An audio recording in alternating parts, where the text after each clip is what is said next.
Buenas tardes. Sí. Bien, antes que nada, papelitos, que tenemos un montón. No sé si habéis recogido o lo han dado o tenéis conocimiento del segundo encuentro andaluz de teosofía. ¿No lo tenéis la información? Esto es para lo del mes de marzo, la teosofía. Sí. ¿Pero cuál es el encuentro mensual? No, el grande es de teosofía. Sí, viene Tarragón y Sí, eso lo dio. Vosotros sí tenéis información, ¿verdad? Yo lo he leído, pero me También vosotros. Sí, lo dio. Muy buena. Desde el mes pasado lo tomamos. No tenéis. Que el encuentro además tiene... Bueno, para cogerlo siempre. Coge también el teléfono. Que este encuentro tiene este año, lo celebramos, vamos, muchas de las caras os reconozco de aquel momento, que muchos estuvisteis en... Iba a decir muchos, pero nada más que extranjeros, ¿no? Los restos son todos... El único. Tú y yo, y nada más. Acercaros más, lo que estoy muy lejos. Sí, si queréis acercaros más.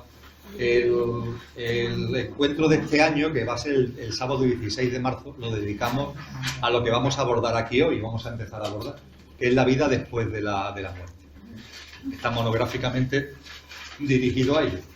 Tendremos con nosotros, igual que el año pasado, a José Tarragón, que hablará del proceso de la muerte, y a Isaac Hauli, que como psiquiatra, psicólogo jungiano, nos va a hablar de la preparación.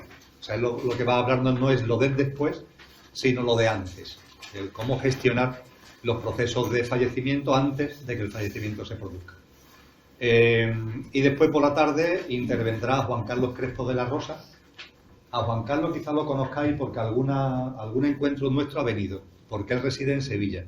Es un doctor muy acreditado que preside la Asociación Española de Medicina Integrativa.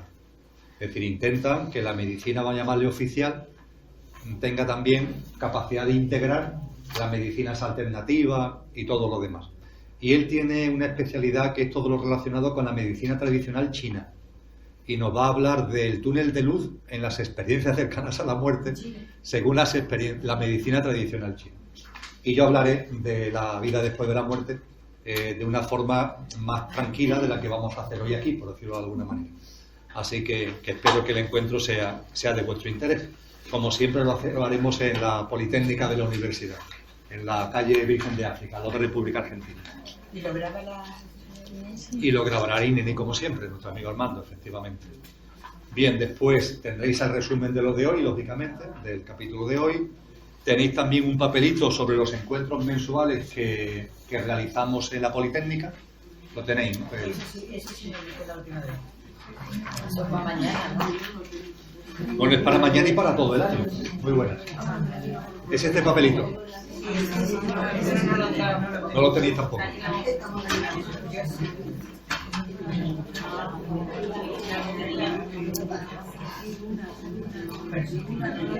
Hoy no, porque está con el cerebro.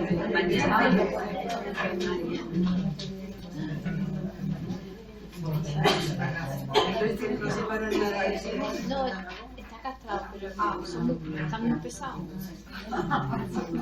No puedo. Aquí en el papelito tenéis todos los encuentros del año. Voy a poner todos los encuentros del año y remarcado en amarillo el de mañana.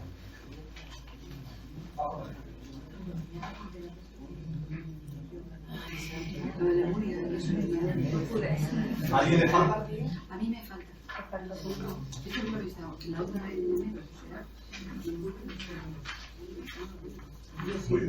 Dame un niño que no sé si lo tengo. Ahí.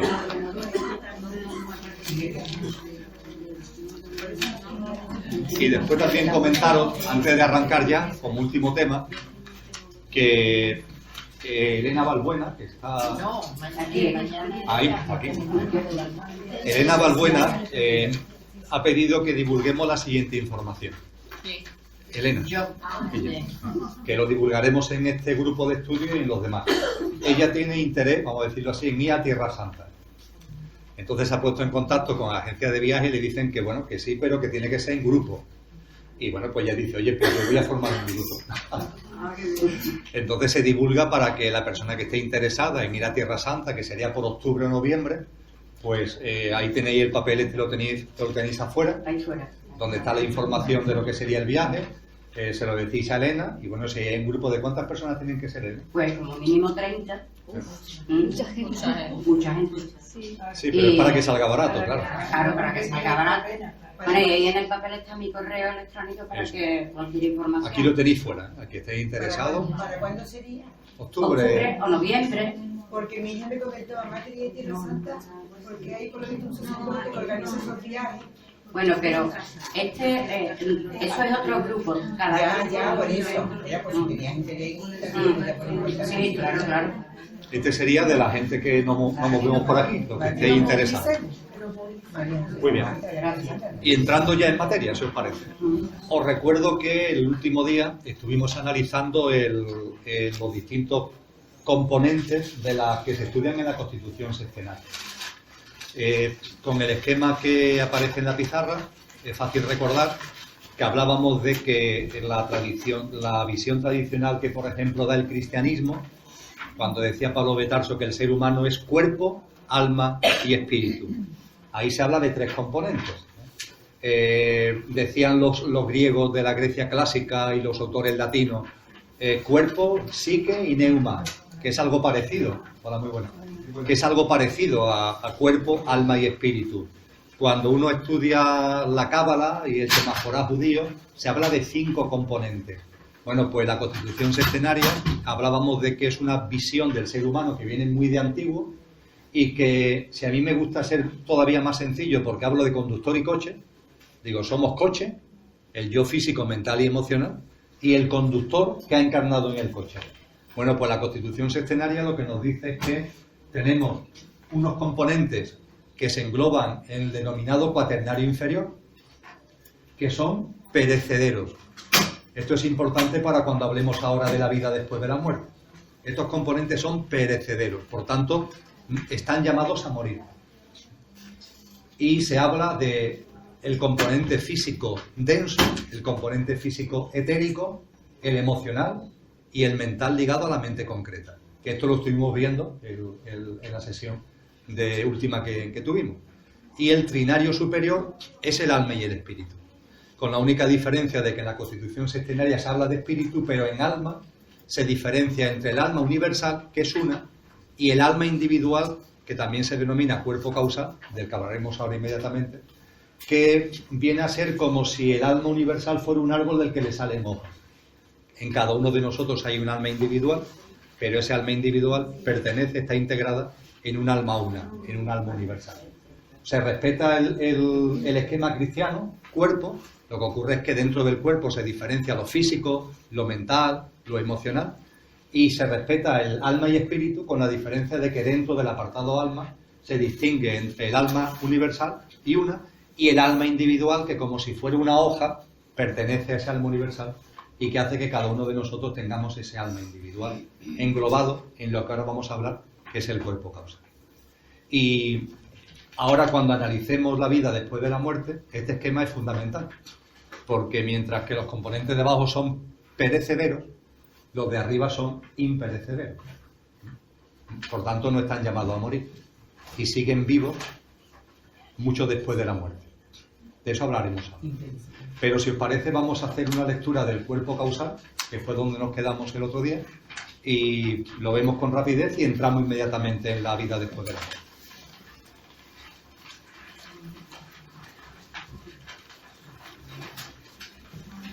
¿Hay algún voluntario o voluntaria que haga la lectura? Nos vamos. El cuerpo causal está en la página 4. En la página 4, efectivamente.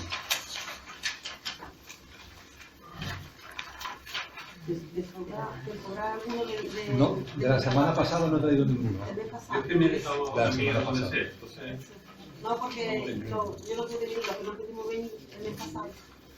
Pues lee el mío. ¿Vale? Bueno, tú tienes buena voz.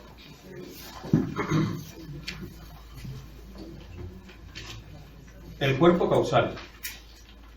El cuerpo causal mencionado puede designarse como el cuerpo incorruptible. Está compuesto de materia todavía más tenue o de frecuencia más alta, perteneciente al plano o campo mental superior.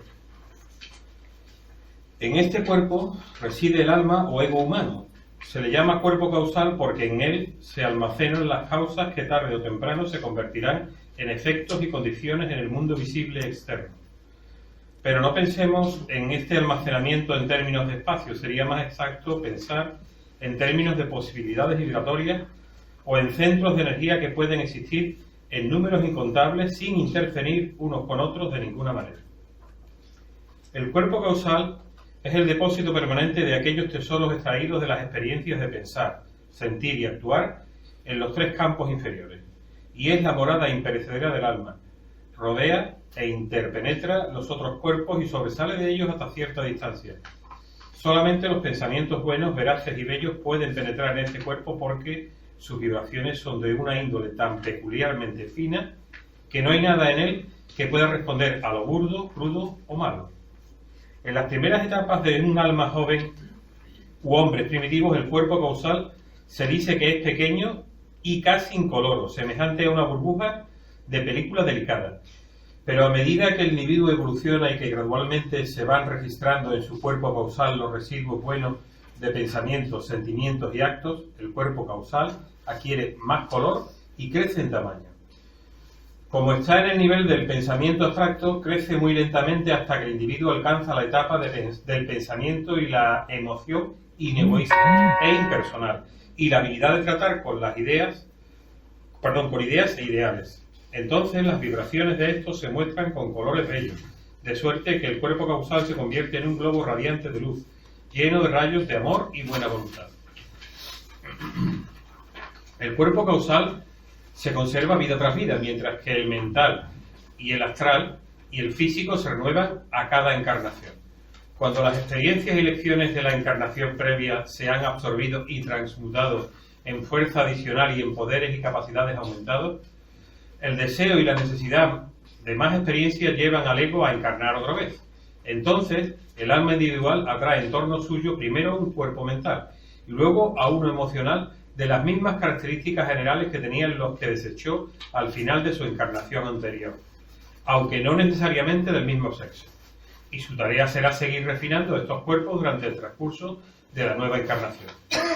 El alma se proyecta al nuevo nacimiento en un cuerpo físico nuevo, construido sobre el patrón que él mismo estableció dentro de la ley de causa y efecto.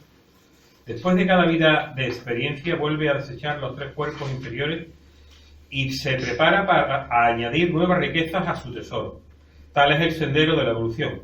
La tasa de progreso la da el individuo y depende de su efectividad para acumular experiencias buenas y de la medida de control que logre alcanzar sobre sus cuerpos inferiores, es decir, de la madurez verdadera que alcance al encarar las lecciones de su vida. De ahí que sean necesarios muchos nacimientos y muchas muertes para cada alma en su jornada eónica hacia la meta.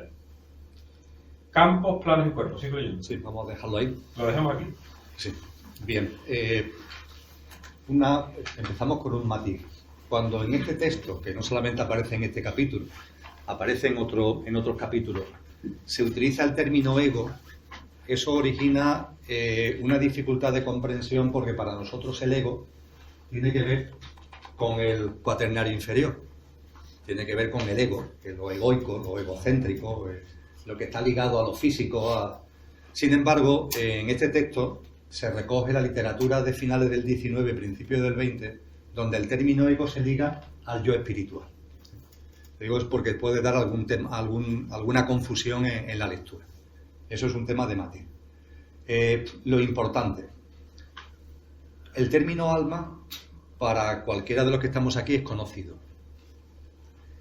Es conocido en cuanto a que va más allá de la muerte y es conocido en el sentido de que el alma es donde fundamentalmente está esa lámpara de aceite de la que Jesús de Nazaret habla en el capítulo 25 del Evangelio de Mateo.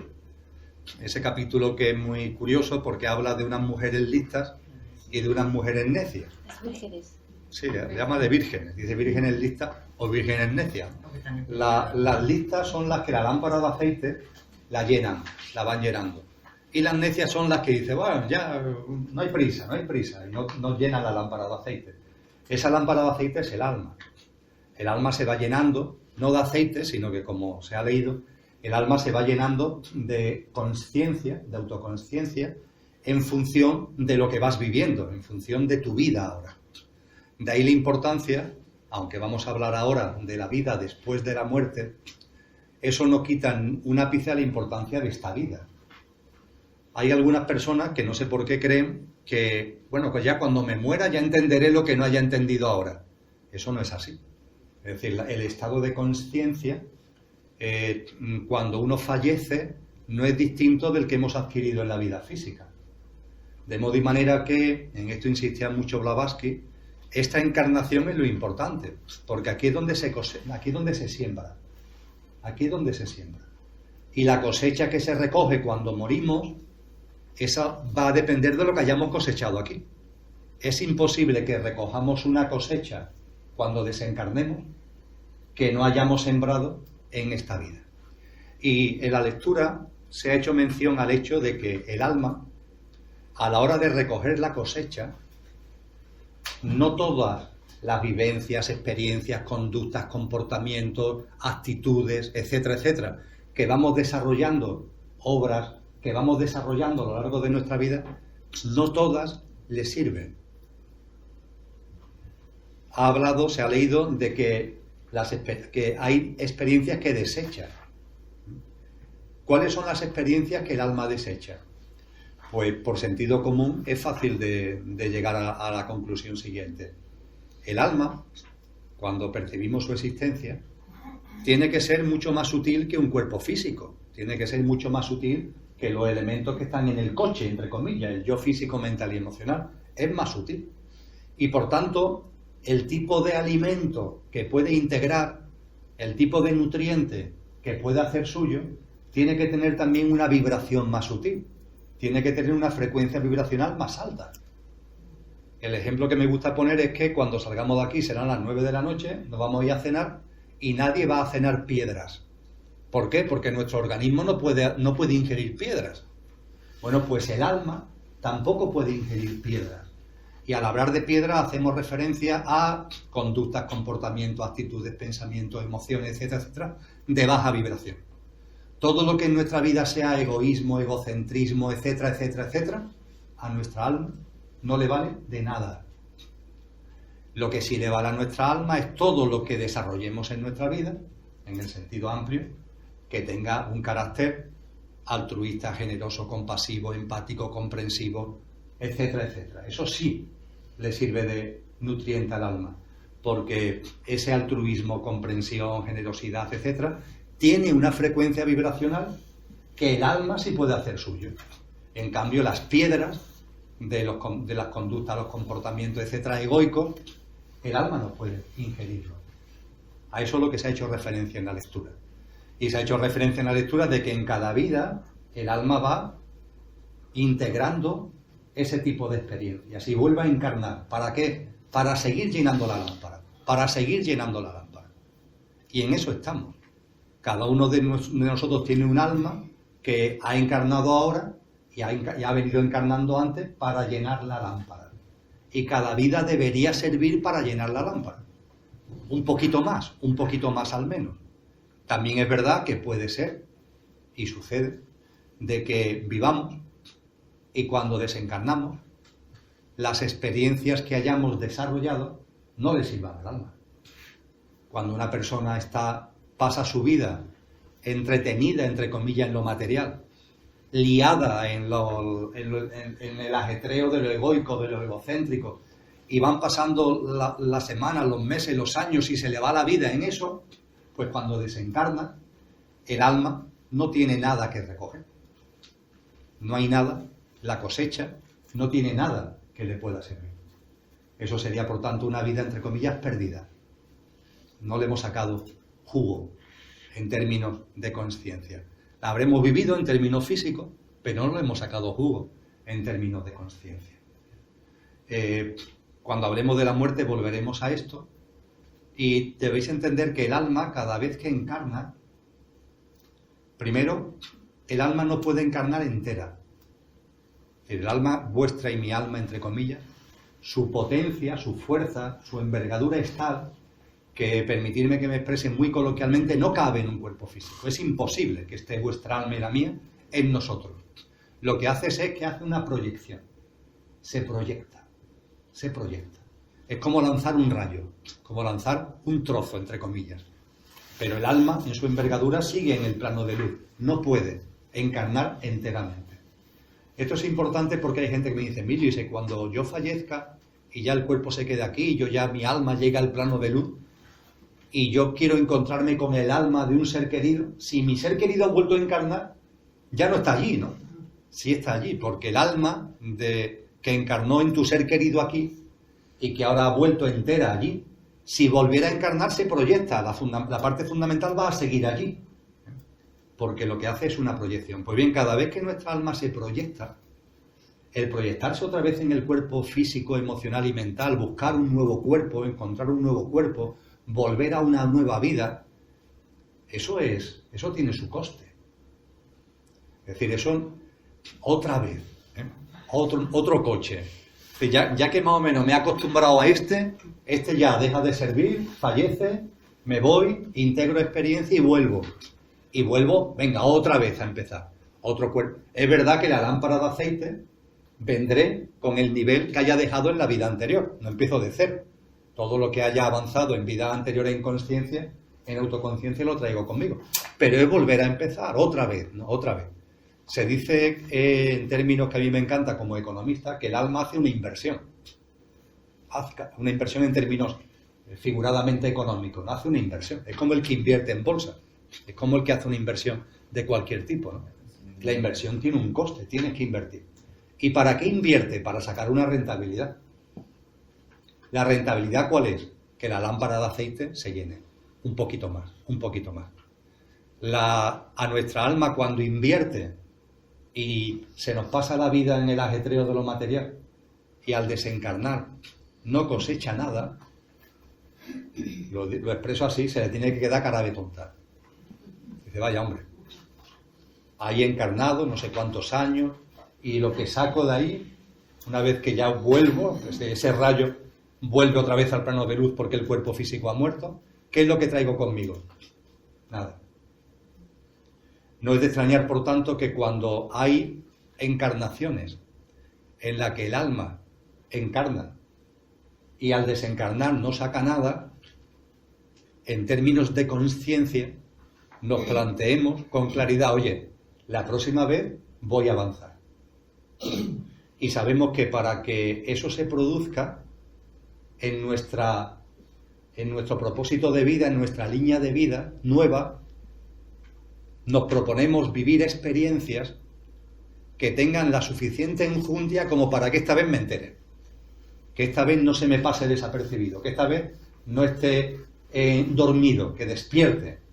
Y preveemos experiencias que una vez que estamos aquí son duras, son difíciles, pero que sin embargo nos permiten un bofetón de la vida para que está previsto por el alma, para que de esa manera no se te pase la vida otra vez, otra vida más, entretenida en pamplinas, con su consiguiente nivel también de sufrimiento, porque también hay sufrimiento entre esas pamplinas, y que cuando desencarnamos no tengamos nada.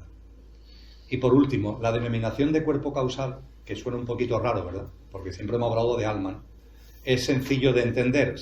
El alma, cuando vuelve a encarnar, no solamente trae consigo la lámpara de aceite en el nivel de autoconsciencia que haya cosechado en las vidas anteriores, sino que también trae las denominadas relaciones de causa y efecto que puedan venir de vidas anteriores. Es decir, cuando vivimos ahora, esta vida que estamos viviendo, estamos continuamente haciendo cosas, por acción o por omisión, permanentemente. Nos pasamos el día haciendo cosas por acción o por omisión. A veces hacemos cosas porque no las hacemos, ¿eh? Por acción o por omisión. Pues bien, todo lo que hacemos por acción o por omisión tiene efectos. Como si cogemos este lápiz y lo suelto, se cae al suelo. Al soltarlo, que es la causa, el efecto es que se cae. Bueno, pues nosotros estamos continuamente generando acciones en sentido amplio que tienen efectos. La inmensa mayoría de esos efectos no tienen mucho recorrido. Si analizamos cualquier día de nuestra vida, bueno, pues casi todas las cosas que hacemos tienen unos efectos que pueden durar horas, pueden durar días, pueden durar semanas, pero no duran mucho más. Hay algunos hechos cuyos efectos sí duran más. No sé, por ejemplo, si una mamá tiene un hijo, eso es la causa sea la que sea, pero cuando tiene el hijo, ese efecto es duradero en el tiempo, eso no es de un puñado de horas. Y hay algunas cosas que hacemos en esta vida por acción o por omisión, cuyos efectos son tan potentes que trascienden una vida y siguen ahí para la siguiente.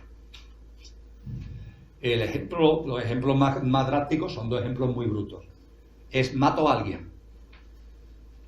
Si tú matas a alguien, el efecto es que has matado a alguien. Ese efecto no se diluye en una vida. Va a venir contigo a la siguiente. El efecto de arriesgar tu vida para salvar la vida de alguien. Eso tiene un efecto que trasciende una vida y va a la siguiente. Eso es lo que coloquialmente no, lo que denominamos por denominación de tradiciones orientales el karma. Y se habla de que hay karma positivo y karma negativo. El karma negativo son aquellos efectos que mentalmente calificamos como de negativos. Por ejemplo, si matamos a alguien, eso tiene una consecuencia en otra vida que llamamos karma negativo. Y si salvo la vida a alguien, eso genera un karma para otra vida que llamamos positivo. En cualquier caso, sea positivo o sea negativo, lo importante es entender que el karma, la palabra karma, viene del sánscrito y su raíz es K-R-I, kri, que significa creatividad. El karma, por tanto, no es malo. Que hay gente que dice, uy, el karma, qué miedo del karma. El karma no es malo, porque el karma lo que hace es que cosas de enjundia que están ahí vuelven a aparecer en tu siguiente vida. ¿Para qué? Para que desde tu estado de conciencia nuevo puedas actuar sobre ello. Los psicólogos nos dicen, por buscar un ejemplo, los psicólogos nos dicen, busca las sombras, porque puede haber en ti determinadas cosas que tú no ves a simple vista y que están influyendo en tu comportamiento y en tu vida. A lo mejor ese miedo que tienes a no sé qué, esa timidez que tienes por no sé cuánto, esa sensación de necesidad de reconocimiento, eso puede deberse a determinadas cosas que viviste en la infancia, que viviste en la adolescencia, que están ahí en ti y tú no te das cuenta. Son sombras, porque no están a simple vista, pero están influyendo en tu vida. Y nos dicen los psicólogos, sácalas a la luz. Es la forma de que se diluyan. Tienes que sacarla a la luz, tienes que tomar conciencia. Bueno, pues analógicamente, metafóricamente, esto pasa con el karma. Si en una vida anterior ahí se ha quedado algo, porque el efecto ha sido potente por las circunstancias, lo mejor que puede pasar es que aflore en tu siguiente vida, para que ahora con tu nuevo estado de conciencia tú puedas eso, vivirlo, de modo que se diluya. Y por supuesto, cuando tú matas a alguien, no significa algo matemáticamente tan simple como ya en la siguiente vida alguien te va a matar a ti. No, esto no es así. Envenenaste a alguien, pues alguien te va a envenenar. No. El karma que uno haya generado no se presenta, o no tiene que presentarse en el mismo formato de la causa que lo originó en tu vida anterior. Se puede presentar de otra manera. Pero en cualquier caso, lo que se presente es una oportunidad de crecimiento, es una oportunidad de disolver elementos que estén ahí, y aunque tú no los recuerdes, pero que estén ahí haciendo de contrapeso en tu evolución, de la misma forma que, hablando de esta vida, esas sombras, nos dicen los psicólogos, que tenemos que quitar de en medio. También hay karma, digamos, de familia, ¿no? de nación, incluso de especie, ¿no? Sí, sí, efectivamente. Es decir, cuando se habla de karma, como muy bien dices tú, se habla de que cada uno tiene o puede tener su karma. La verdad es que todos tenemos karma. Hay por ahí alguna gente que dice que no tienen karma. En fin, los grandes maestros, es decir, las personas que han alcanzado un gran nivel de evolución espiritual, posiblemente, si reencarnan nuevamente, no tengan karma, pero el 99,999% de los seres humanos, cuando reencarnamos, tenemos karma. Y es verdad también que cuando encarnamos nuevamente, encarnamos en un contexto, encarnamos en una familia, encarnamos en un determinado país, en una determinada sociedad, y eso también tiene su karma. Es decir, hay karmas de las almas individuales y también hay unos karmas colectivos. Hay karmas colectivos. Por ejemplo, los que ya parece que menos, ¿no? Pero los que entienden más de estas cosas nos dicen que, por ejemplo, España, la guerra civil que vivimos, da igual el bando, ¿eh? Pero que hubo una confrontación que se llevó por delante a 1 millón de personas con tantísimo sufrimiento, eso genera un karma colectivo. También los sistemas familiares, ¿no? De los que también se habla. Entonces, yo tenía entendido que el Dharma, lo de la persona que salva a otros, eso era un Dharma, que luego va a tener dones en la otra vida. No, el karma, siempre que vengan cosas de relaciones de causa y efecto de otra vida, eso es karma. Al alma se le denomina cuerpo causal porque lo que encarna es el alma que se proyecta y las relaciones de causa y efecto que vienen de otras vidas. Por eso se le llama cuerpo causal, por esas relaciones de causa y efecto. Ahí es la denominación. También, esto insiste mucho Lola, también junto con la proyección del alma, con su nivel que tenga de aceite, su nivel de autoconciencia, y junto con las relaciones de causa y efecto, también traemos con nosotros lo que los orientales llaman skandhas, que son las tendencias de carácter muy fuerte que hayamos tenido en la vida anterior. Que si hay algo en tu carácter, en tu comportamiento muy fuerte, eso te impregna. Y cuando vuelves a encarnar, esa tendencia está ahí. Eso explica el por qué nos puede pasar a todos, nos pasa a muchos. A lo mejor tú desde que naciste tienes una tendencia muy marcada hacia algo. Y tú no sabes por qué tienes esa tendencia tan marcada hacia lo que sea. Puede ser un elemento de carácter o puede ser un gusto por alguna cosa. Esas tendencias, pero estamos hablando de tendencias fuertes, ¿eh? de cosas fuertes de carácter. Todo eso es lo que nos acompaña una en la tendencia de no poder tú dominarla, ¿no? Que no puedes dominarla, que no sabes cómo. No sé, os pongo un ejemplo que es tonto, hay muchos, ¿eh? Pero por ejemplo, una persona que ha vivido en un monasterio y ha sido célibe por completo, ¿eh? Pero que ha estado todo el tiempo dándole vuelta a la cabeza con el tema de la sexualidad, reprimiéndose la sexualidad. Bueno, pues si eso lo ha marcado mucho, de alguna forma eso se manifiesta en su siguiente vida. O por ejemplo, si una persona ha sido muy promiscua en una vida, tiene también una manifestación en su siguiente vida. Pero no nos quedemos solamente en lo sexual, que en amplio espectro. Y el Dharma, todo eso es karma, ¿eh? Y el Dharma tiene que ver con las cosas que tú traes a esta vida para evolucionar espiritualmente, con el propósito de evolucionar espiritualmente. El karma tiene que ver con ir dejando a un lado cosas que vienen de vidas anteriores. Y el Dharma tiene que ver con cosas que tú vas a hacer en esta vida, experiencias que vas a vivir, personas que vas a conocer y que ya traes tú previsto para evolucionar, para que la lámpara de aceite se pueda llenar. Puede ser encontrarte con una determinada persona en un determinado momento. Puede ser determinada experiencia, incluso de enfermedad. Hay veces que dice la gente, la enfermedad es kármica. Bueno, o puede ser dármica. Porque puede ser que una persona haya elegido, un alma haya elegido un cuerpo físico para vivir una enfermedad, porque considera que esa enfermedad le va a ayudar a evolucionar en conciencia. No sé, esta amiga de muchos de nosotros que de vez en cuando viene, Cristina Vega, la psicóloga, que va en su sillita de ruedas. Nunca ha andado, ha ido toda su vida en silla de ruedas. que además tiene diabetes y tiene una mano un poquito atrofiada, ¿no? Bueno, pues ella si estuviera aquí dice, esto lo he elegido yo. Y no por karma, sino por dharma. Porque tener este formato, que cualquiera de nosotros diría, no, por favor, que no, yo no quiero este formato, ni para mí, ni para mis seres queridos, ni para mis hijos. Y de este formato a mí me ha servido una enormidad para vivir experiencias que me han enseñado, que me han permitido crecer como persona y crecer en conciencia, una barbaridad. Ese tipo de cosas no tan fuertes como la acabo de comentar, es el Dharma. Entonces, ¿cuál es la diferencia entre el Dharma y Dharma? Es que yo Que el Dharma... tenía concebido que el Dharma es el karma positivo. No. El karma es karma, sea positivo o negativo, son relaciones de causa y efecto que vienen de otra vida. El Dharma son las cosas que el alma, antes de encarnar, libremente elige para la nueva vida. No condicionada por lo que haya vivido o dejado de vivir.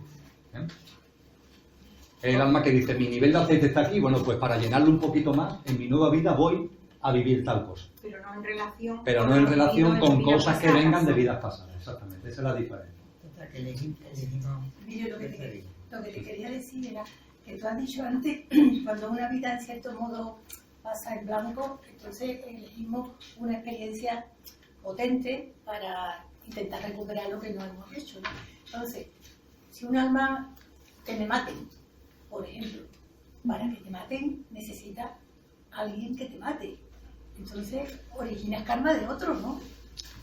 Bien. No sé si me he Muy explicado interesante, bien. un tema muy No sé si me he interesante. explicado bien. Es un tema No has interesante. terminado de liar. No, hombre, no, porque si yo elijo que me mate, No, pero que llevas toda la razón. necesito que me mate. Claro, es que tiene que Y tener tener al otro un karma para que yo, y vamos... Bien. Eso es un tema interesantísimo. Sí. Bien, vamos a ir por parte. El tema merece la pena porque además en la New Age hay mucha literatura sobre esto, con mucha confusión. Vamos a abordarlo. Primero, cuando hablamos de volver a encarnar, estamos hablando, y hablamos por ejemplo de Dharma, estamos hablando de que es el alma la que hace ese diseño, por decirlo de alguna forma, es el alma. No podemos olvidar que el alma tiene una alta frecuencia vibracional, que el alma es sutil y que por tanto el alma no va a elegir nada que tenga que ver con comportamientos, conductas, actuaciones, etcétera, de baja frecuencia. Hay gente que dice, es que puede ser que un alma muy evolucionada encarne como asesino para de esa manera ayudar a otros en su recorrido. Eso, con todo el perdón del mundo, es una pamplina. Porque un alma, como alma, no puede encarnar para matar a nadie. Porque es un tipo de conducta, de comportamiento que vibracionalmente no computa. Es que es imposible. Como hablábamos antes de las piedras, que no puede ingerir piedra, pues tampoco puede tirar piedras.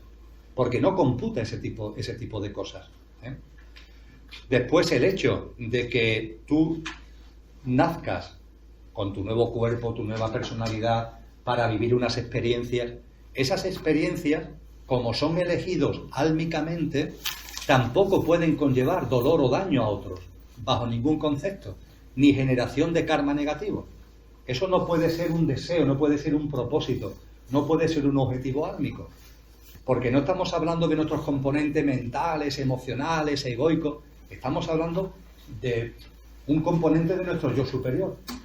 Y no se puede plantear, por tanto, el que me mate a alguien. En el Dharma no está el que me mate a alguien. No es posible. No es computable. Habrá otras muchas posibilidades, pero esa no. Y desde luego, si alguien mata a alguien, eso es imposible que lo haga un alma que esté evolucionada. Cuando tenemos un cierto nivel de autoconsciencia es imposible que tú mates a nadie. Es que no te puede salir, es imposible. Dice, no, sí, pero es muy alto de eso, es un maestro pero que mató a no sé qué, no es posible. No.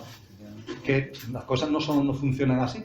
Tenemos que diferenciar lo que pertenece al ámbito de nuestros componentes coche, cuaternario inferior, egoico, egocéntrico, y lo que es nuestro yo superior. Y nuestro yo superior jamás va a hacer nada que tenga que ver con daño, con dolor, con violencia. Es imposible.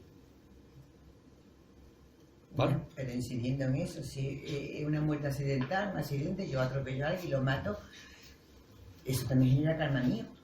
Pero Pues eso no lo sé. Karma mío. Pero No eso lo es sé. accidental, tú no has querido matar. No lo sé, que eso... Ya, Él se pero, refiere a gente que te quiera matar. sí, pero que entonces te quiera conocerte bien. partiendo de esa hipótesis, digo yo, es que ese alma quería que yo lo atropellara para acabar con no sé qué, con no sé cuánto, con no sé cuánto. Las lucuraciones mentales. Primero, cuando ante cualquier cosa que veamos, hacer una reflexión sobre si eso genera karma, no genera karma, eso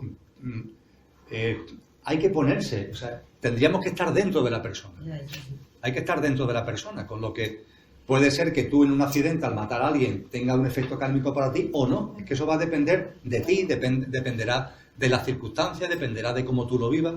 Eso cada uno lo entiende, el que lo lleva la entiende. Eso no te puedes poner tú en el lugar del otro. Pues como hizo esto, le pasará esto.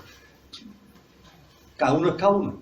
Cada uno tiene sus procesos, cada uno tiene su consciencia. Pero yo también pienso que también depende, porque si yo voy conduciendo y me he ingerido alcohol y drogas, en fin, todas las cosas esas que cuando hay una confusión que hay personas que han fallecido.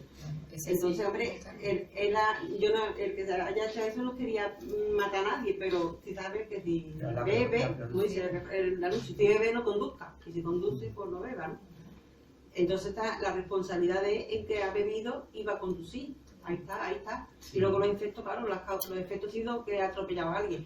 Diferente es eso de que tú vayas conduciendo bien, o sea, con tu pleno, vamos, sin haber tomado ninguna sustancia que te altere los reflejos, y ahora por cualquier circunstancia una persona te atraviese sin tú esperarlo, un semáforo en rojo para la persona, y ya eso ya, ¿no? Ajeno a tu voluntad. Ya, Las pero circunstancias son muy yo me diferentes. refiero al atropellado, a la víctima. Sí, pero las Entonces, circunstancias esa son ellos. víctima que ya tenía planificado, digamos, en teoría, planificada su vida, yo vivo hasta los 34 años y luego hasta me muero, tengo un accidente y me muero, entonces me necesita a mí, yo he hecho un pacto con él para servir de vehículo para que él cumpla su plan. No, porque el pacto no tiene que ser contigo. Es decir, si mi propósito de vida llega, entre comillas, a... Que primero, cuando hacemos propósitos de vida, los cómputos no son por años. Ya, pero Es decir, más o que menos... los cómputos no son, es decir, cuando nacemos no decimos, pues para vivir, yo viviré hasta los 64, o hasta los 91, o hasta los 14. Eso no es así, son experiencias. Es decir, lo que nacemos es para desarrollar experiencias.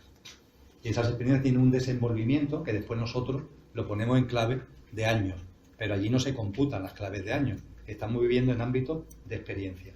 Y después el hecho de que una persona, por ejemplo, fallezca en un accidente de tráfico porque a lo mejor alguien la atropella, vamos a suponer que alguien, bien porque va bebido o simplemente se ha cruzado el semáforo en rojo, lo que sea, y por tanto inocente desde cualquier perspectiva. El hecho de que esa persona fallezca no significa que tenga un pacto contigo, porque si no lo hubiera atropellado tú, lo hubiera atropellado a otro. O sea que no tiene que ser que haya una ligazón, un acuerdo contigo especialmente. Bueno, puede que sí, puede que no. Puede que sí, puede que no. Hasta que no Efectivamente, se puede que sí, puede que no. Todo lo que nos pase en una vida no tiene por qué ser kármico. Claro. Porque Por supuesto. ahí está el libre albedrío también, ¿no? No tiene por qué ser kármico, evidentemente. Hay un componente kármico, por supuesto que lo hay, pero después hay otros muchos componentes que no están marcados por esas relaciones de causa-efecto, etcétera, etcétera.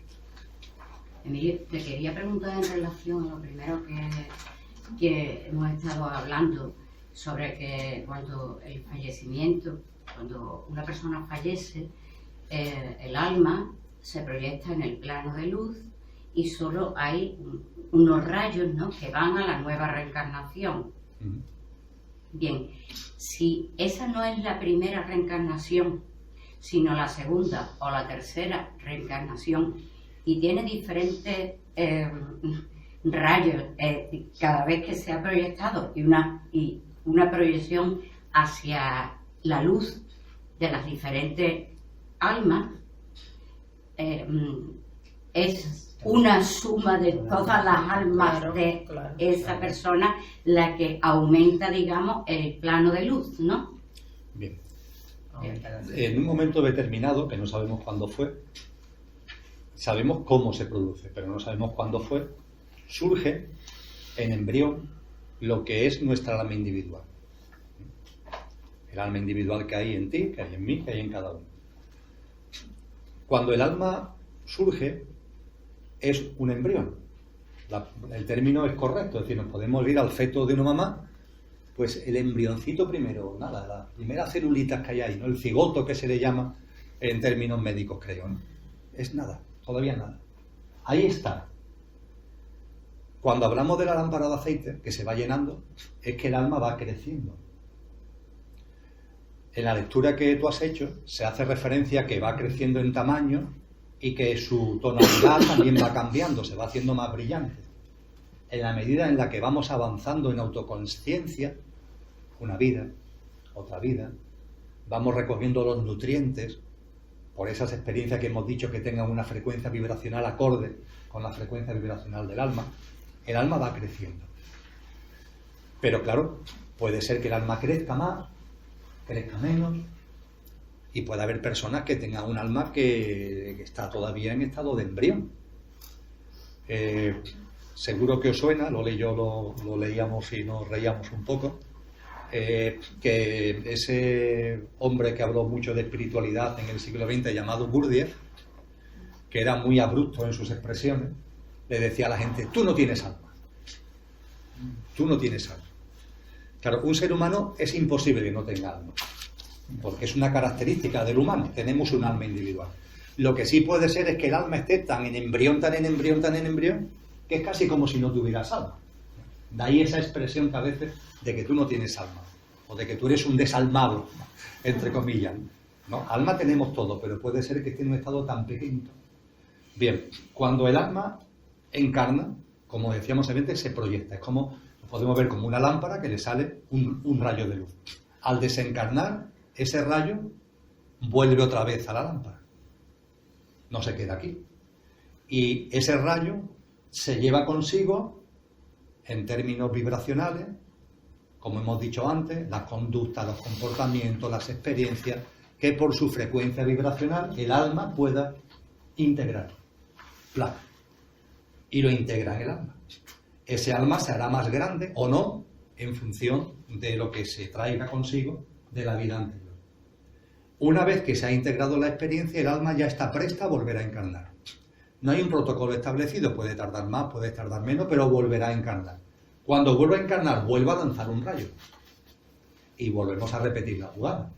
Una nueva vida, una nueva vivencia, nuevos comportamientos, conductas, etc. Hasta que llega el fallecimiento físico, ¡yum! Otra vez el rayo se retrotrae y el alma o crece o se queda igual en función de los nutrientes que hayamos sacado de la vida. Ese es el proceso. Ese es el proceso. Y el alma va creciendo, o debería ir creciendo, ir creciendo, ir creciendo. Cada vez que volvemos a encarnar, ese rayo ya tiene el nivel de autoconsciencia que hayamos logrado en la vida anterior. Dicho de una forma metafórica, si en la vida esta, la lámpara de aceite, del 0 al 100, la hemos llenado hasta el nivel 30, con lo vivido en esta vida, cuando volvamos a encarnar, ese alma tiene ese nivel 30 de autoconsciencia.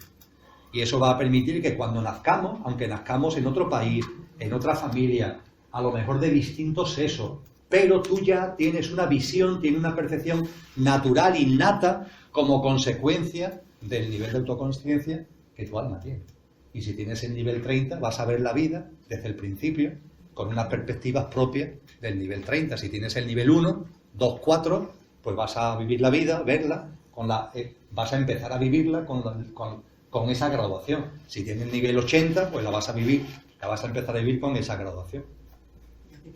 Y todo esa nueva vida, una vez que muera, todo lo que ha acumulado desde que nace con el 30 y lo acumula hasta el 80, se vuelve a proyectar y él, a la suma del rayo de alma que venía de la vida anterior. Sí. Cuando el rayo, vamos a suponer el ejemplo del 30 que hemos puesto. El alma, la lámpara de aceite 30, ¡plac!, se vuelve a encarnar, se vuelve a proyectar. Cuando fallece físicamente, el rayo vuelve otra vez a la lámpara. ¿Cuánto se trae el rayo consigo? Dependerá. Puede ser que se traiga 0, con lo cual el resultado final sigue siendo 30, tenías 30, sigue siendo 30. Puede ser que traigas 5, con lo que al traerte 5, tu alma ya es nivel 35. Estamos hablando casi de broma. Si lo que traes es 10, pues tu alma ya de 30 pasará al 40. Y ese es el nivel con el que empezará tu siguiente encarnación. Con ¿Vale? todo lo que lleva acumulado. Con todo lo que eso, claro, claro. O sea que llevamos con más experiencia, más Efectivamente. Puede ser que tengas un niño delante recién nacido y que sea un alma de, permitirme, seguimos un poco de broma, ¿no? De nivel 50. Y tú que eres el papá, pues tienes un nivel 20. Y ese alma resulta que por tanto es más vieja que tú, en el sentido que tiene acumulado ahí una fuerza. Algunas veces se dice que los niños son Por eso, Los maestros los maestros de los padres. por eso en la vida de los santos, por ejemplo, algunos padres han sido padres nefastos y ese niño nace con esa santidad. Sí. Claro. La reencarnación tiene que ver siempre con una rama familiar. Influye la genética, o sea, ¿no? A veces se dice esto viene de una abuela o de una bisabuela que tenga alguna facultad o lo que sea. Y No tiene por qué. Puede ser que sí, puede ser que no. Puede ser que tú vuelvas a encarnar en un mismo sistema familiar, o puede ser que tú encarnes en la otra punta del planeta. No hay nada, no hay ningún protocolo establecido. No hay nada predeterminado.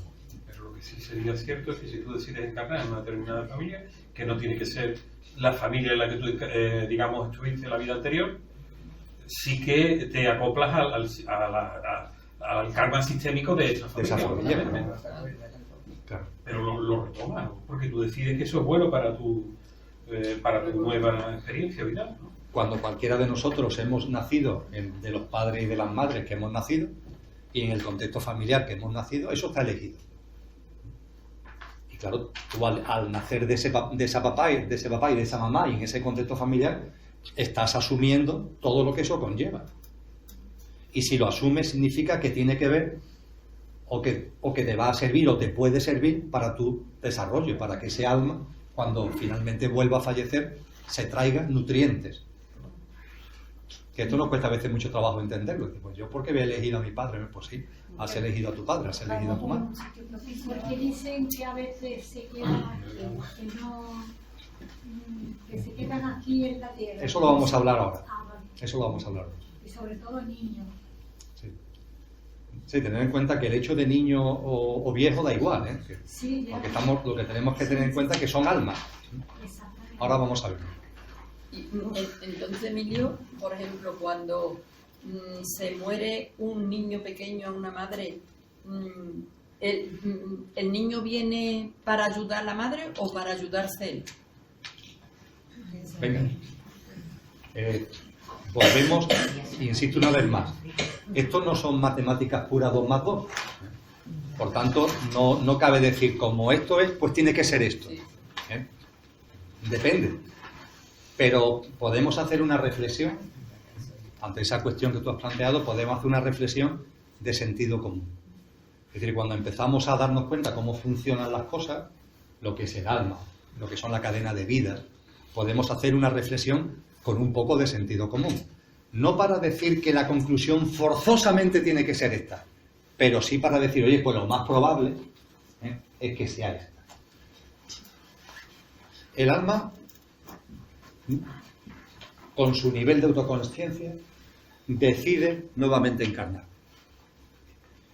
Y el cuerpo en el que encarna resulta que tiene una duración de vida, nosotros hablamos en términos de años, ¿verdad? Una duración de vida de 6 meses, o de 1 año, O 15 horas.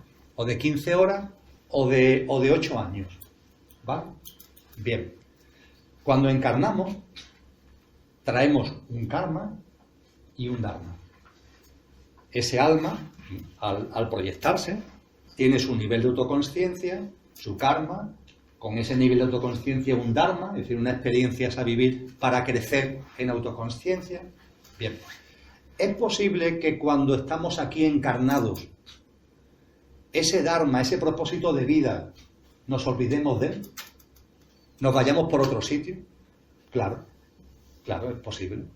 Una vez que estamos aquí, Puede ser que el alma, que en el plano de luz ha pergeñado tal cosa, una vez que estás aquí, pues pueden pasar muchas cosas. Porque estamos aquí en la materia, porque estamos en la vida en la que estamos, en fin, te voy a contar que no sepamos. Pero coincidiréis conmigo que eso, bueno, cuando tenemos 40 años, 60, 20, puede ser. Pero con 15 horas, con 1 año, con 3 años, con 6 años, ahí no ha habido recorrido, entre comillas, no ha habido posibilidad de que haya habido una salida del guión, por decirlo de alguna manera. Por supuesto que podemos salir, entre comillas, del guión, pero a esas tiernas edades eso no es probable. No digo que sea imposible, pero no es probable. Es decir, por sentido común, lo más probable es que ese alma, cuando encarnó, en su experiencia, conllevaba una muerte pronta. Es lo más probable por sentido común. Siguiente cuestión que se plantea. Bueno, ¿y la muerte pronta? ¿Con qué finalidad lo hace? ¿Para crecer en autoconsciencia? Es decir, o a lo mejor tiene que ver con un pacto de amor con otras almas para ayudar a otras almas a crecer en autoconsciencia. Pero desde luego, si un alma se presta a nacer para morir pronto, con el objetivo de que a otras almas eso las remueva y les ayude a espabilarse y a crecer en autoconsciencia, ese alma que se presta a eso ya va a ganar también en autoconsciencia, porque es un acto de amor, sin ningún tipo de duda, ¿no? Pero yendo al efecto aquí, el efecto fundamental en el que se produce es en los seres queridos cuyo hijo, cuya hija, con 2 añitos, con 15 horas, con 3 añitos, fallece. No, con 8 o con 12, no sé hasta dónde llegará ese no salirte del guión. Cuando ese tipo de cosas se produce, es de la experiencia más dura que puede vivir una persona. Digo a los que se quedan aquí. Es de la experiencia más dura. Pero si escarbas en esa experiencia dura, lo que te vas a encontrar con mucha probabilidad es que ahí hay un pacto de amor. Un pacto de amor. Y que ese alma que ha desencarnado prontamente ha hecho con la tuya un pacto de amor.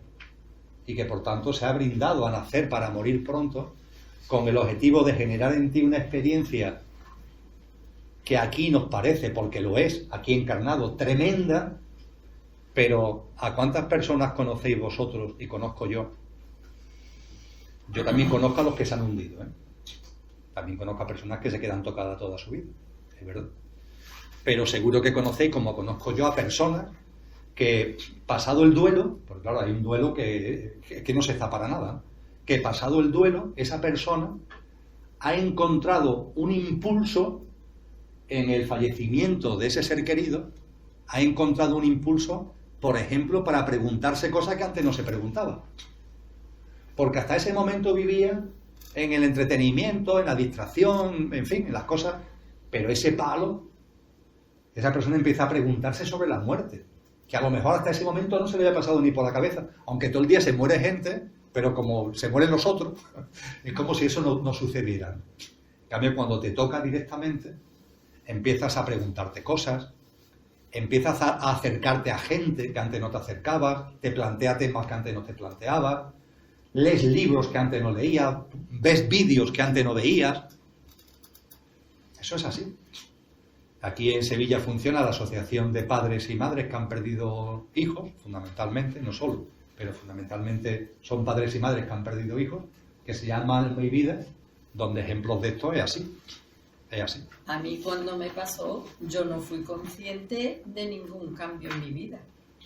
Bueno, todo me llega parece a mí, que yo. o no sé si es porque tenía yo 21 años, o luego sí, luego cuando yo tenía unos 30 empecé yo a hacerme preguntas de cosas de estas y de el por qué, pero cuando pasó lo de mi niño no me di yo cuenta de eso. Y tener en cuenta que cuando se produce un acontecimiento como esto, la reacción, por así decir, puede demorarse, ¿eh? Porque son experiencias duras, claro, muy duras. ¿En qué momento de la gestación está el alma? Magnífica pregunta. Mira, ahí también hay, como en todo, diferentes, en las indagaciones que hemos podido conocer o estudiar, hay distintas teorías. Parece cierto que el alma es, esa proyección que hace el alma, no es a bote pronto. Con lo que, como si fuera una actualización del móvil, cuando tenemos el móvil nos dice que se va a descargar un programa, ¿verdad? Entonces empieza la barrita de descarga, no es de golpe, empieza poco a poco a descargarse el programa en el móvil o en el ordenador. Esto, metafóricamente hablando, sirve para el alma. Es decir, el alma no es que en un momento concreto ¡plá!, sino que es un proceso de descarga paulatino que puede durar años. Mi convencimiento, pero solamente lo tomes como eso, mi convencimiento es que el rayo empieza ya a descargarse y lo hace de una forma ya notable, aunque después le quede todavía mucha descarga, pero ella notable con la fecundación, en el momento de la fecundación. En las tradiciones antiguas hay mucha devoción al número 8. Por ejemplo, la Orden del Temple, los templarios, el octógono era para ellos fundamental. Cualquier iglesia templaria que podamos visitar es octogonal. Todos sus diseños eran octogonales, le daban mucha importancia al número 8. Y la importancia que le daban al número 8 tenía que ver precisamente por el convencimiento de que cuando el alma se encarna, cuando empieza a entrar ya, es en el momento en el que el embrión tiene 8 células, que es casi al momento de la fecundación. Y es curioso porque lo que sí afirma la medicina actual es que cuando una mujer se queda embarazada, la unión de la célula masculina y femenina origina el cigoto y a partir de ahí empieza la multiplicación celular.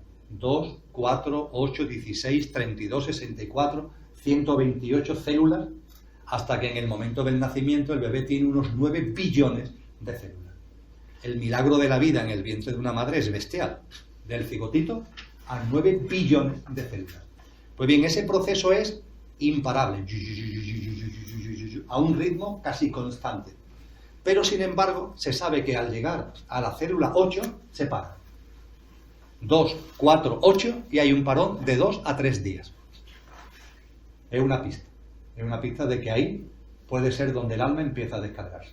Posiblemente para que se descargue completamente todo lo que tiene que descargar no va a ser un tema en el feto, sino que incluso ya habiendo nacido seguirá la descarga. Pero ahí ya hay alma. Perdón, porque me imagino que igual que ocurre con la muerte, por ejemplo, de un bebé pequeño de 2 años, también provoca bastantes efectos, ¿no? Porque también lo he vivido, el tema del aborto, ¿no? Cuando una persona tiene un aborto, ¿no? También habrá un pacto, a lo mejor, un pacto de amor, ¿no? Porque provoca también reacciones en la gente. Claro, fijaros que lo que yo acabo de compartir, hay gente que me dice, mire, es que esa es una teoría antiabortista. Es decir, cuando se afirma de que el alma ya está ahí, con el embrión prácticamente, es decir, a las pocas horas de la fecundación, dice, hombre, que eso es un criterio espiritual antiabortista, porque lo que está diciendo a la gente es que no aborte. Bien, pues ahora con la cuestión que tú has planteado, la reflexión que he de poner sobre la mesa, me han dicho, pero es que eso es proabortista. Vamos a ver, ni una cosa es antiabortista ni la otra es proabortista. Son reflexiones de conciencia como consecuencia de indagación, de lectura, de estudio. Si acabamos de decir que un alma cuando encarna, cuando tiene unos poquitos añitos, lo más probable es que haya un pacto de amor porque no tiene tiempo, no ha lugar a que se salga del guión. En el caso del aborto, vamos, es verde con asa. Ahí hay un pacto de amor. Entonces dice, bueno, pues soy abortista. Es decir, que entre la mujer que aborta y el abortado y el bebé abortado, ¿hay un pacto de amor? Pues sí, hay un pacto de amor. Para nuestra mente eso la deja, pero hay un pacto de amor. Eso es proabortista, ¿no? Eso no es proabortista. Igual que el otro no es antiabortista. Es que es así. Tanto Claro, es que si es voluntario como involuntario. tanto si es voluntario como involuntario hay un pacto de amor. Emilio, y a la luz de la teosofía, todo lo que hay con la manipulación genética, con con los embriones que se tienen con la maternidad, estos alquileres de vientres, todo lo que hay ahora, que hay muchísimo, ¿no? Eso, porque claro, a nuestra creencia y nuestro no lo vemos como antinatural o anti-tal, pero está ocurriendo y los desafíos son también pactos de les gusta estar a las ganas, porque un alma que está, y bueno, no estará todavía, cuando está, este otro, lo que sea, que está en un tanque de esos hasta que lo implantan en un útero para que fecunde, yo ahí no sé cuándo entra el alma tampoco. Yo ahí me pierdo mucho, pero la teología y el Blavatsky con la doctrina secreta que se adelantaba tanto a todo, algo tendrán que decir. Mira, la realidad es que sobre este tema, que Loli y yo conozcamos, no hay nada. Es decir, no hay ningún anuncio en ningún texto, vamos, ni de Blavatsky ni de nadie que nosotros conozcamos sobre esto. Lo único que tenemos ahí como un elemento de referencia es que Jesús de Nazaret, en Mateo 24, habló de que llegaría un momento en esta humanidad, lo llamaba en esta generación, llegaría un momento en el que ocurrirían cosas tan bárbaras que nunca antes habían ocurrido ni volverán a ocurrir. Nunca antes habían ocurrido ni volverán a ocurrir. Puede ser que este tipo de cosas que tú has planteado tenga que ver con esto. Entonces, mi reflexión, pero es solamente mía, no tiene más valor, mi reflexión es que la dinámica de vida tiene una guía espiritual, tiene un telón de fondo espiritual y hay un plan espiritual. Y hace no mucho yo compartía con algunos de vosotros un vídeo de una entrevista de Iñaki Gabilondo a un antropólogo judío, hace mucho tiempo afincado en Estados Unidos, que se llama Yuval Harari. Este hombre es autor de libros como Homo Deus, Homo Sapiens, el último se llama 21 lecciones para el siglo XXI, y es un autor de reconocidísimo prestigio y que tiene una capacidad enorme anticipatoria de por dónde va la sociedad. Los bestsellers, todos los libros son bestsellers, los han hecho multimillonarios, pero es una persona íntegra, coherente y muy seria en su exposición. Pues bien, cuando habla Iñaki Gabilondo con él, el vídeo tiene ya 2 años, es de enero del año 17, tiene ya 2 años. Él habla de que en la humanidad actual está evolucionando, hay una evolución biológica, que siempre la ha habido, hay una evolución tecnológica, la técnica, la tecnología, que ahí está, pero él dice que hay también una evolución que terminará por generar entidades, formas de vida nuevas, que nunca antes habían existido, que él liga a la inteligencia artificial, formas de vida de inteligencia artificial. Y él muestra su convencimiento de que esas entidades nuevas llegará un momento en el que suplan al ser humano. Porque cuando ya generamos formas de vida, que nosotros llamamos máquinas, entre comillas, pero que tienen inteligencia propia y tienen capacidad de aprendizaje y tienen capacidad de autodesarrollarse, ahí ya se nos escapa, su proceso se nos escapa. Y como tienen unas capacidades tecnológicas inmensas, pueden ir mucho más allá de lo que nosotros pensamos, y este hombre barrunta que irán surgiendo entidades que irán relegando al ser humano. Bien, mi convencimiento ¿cuál es? De que eso, sin ningún tipo de duda, teniendo en cuenta cómo funciona esta humanidad y los intereses económicos y egoicos que hay por aquí o por allí, es perfectamente posible. Ahora bien, no tengo ningún tipo de duda de que no se va a producir. ¿De que no? De que no se va a producir. ¿Pero con máquinas o con humanos? Porque puede ser también, no solo que hagas el cacharro ese que parezca un humano, vamos, el robot, pero, sino que tú construyas un humano en base a, utilizando material genético, implantes ahí un programa para que tengas ahí unos pocos de soldaditos que hagan lo que quien quiera diga, ¿no? Que al efecto es lo mismo. Sí. Esto es un convencimiento de corazón. Que eso no es factible que eso se produzca. Primero porque yo estoy convencido que si eso fuera así, que nosotros estamos en unos ciclos de vida. Y lo que resulta Ya en un momento determinado, estudiando este libro, hablaremos de las humanidades y veremos que las humanidades tienen ciclos. Las humanidades no son eternas. Entonces, antes de que eso ocurra, esta humanidad habrá terminado. Antes de que eso ocurra. Y después tener en cuenta una cosa muy importante. Cuando nuestra capacidad para crear células es distinta de crear órganos. Es decir, cuando hoy tenemos capacidad para generar células de hígado, sin embargo no somos capaces de generar un hígado. Porque no olvidar, que lo veíamos en la sesión anterior, que el físico denso se construye sobre un etérico. Entonces, en un laboratorio, tú puedes crear o intentar crear el físico, pero no va a haber un etérico. Con lo cual, lo que estás creando ahí, por mucha apariencia humana que tenga, no va a ser un humano. Puede tener toda la apariencia, todo el formato, pero no dejará de ser un maniquí. Todo lo que tú quieras, un maniquí perfecto, que da el pego por completo, incluso le pueden meter ahí un cerebro con una capacidad intelectual que sea aparentemente muy inteligente. Sin embargo, no tendrá la humanidad.